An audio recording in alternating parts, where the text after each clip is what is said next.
Here's the news of the day. EHang partners with the Civil Aviation Flight University of China to develop training programs and licensing for UAV operators, addressing a significant talent shortage in China's booming low-altitude economy. Eve Air Mobility secures a $50 million loan from Citibank, boosting funds for eVTOL development and adding to its $480 million liquidity for production and strategic projects. Lift Aircraft partners with Marubeni Aerospace to bring its pay-per-flight Hexa eVTOL experience to Japan by 2025, marking its first launch outside the US and expanding public access to personal flight. CareFlight has honored its founding pilot, John Hode, by naming its Airbus H-145 helicopter Captain John Hode, celebrating his 37 years of dedicated life-saving service.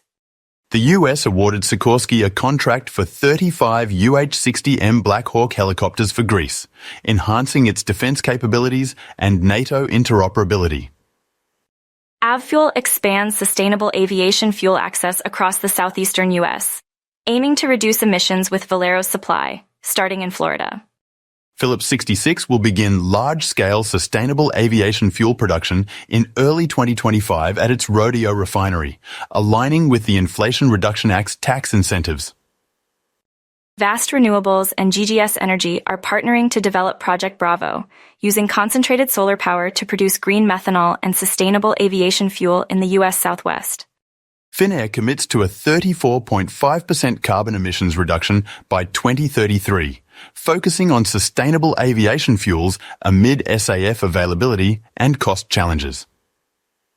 Orange County Fire Authority and Tivoli unveil a new helipod, enhancing rapid water replenishment for helicopters and strengthening wildfire response. To learn more, follow us on YouTube, X, LinkedIn, Instagram, or visit us at avfoil.com/news.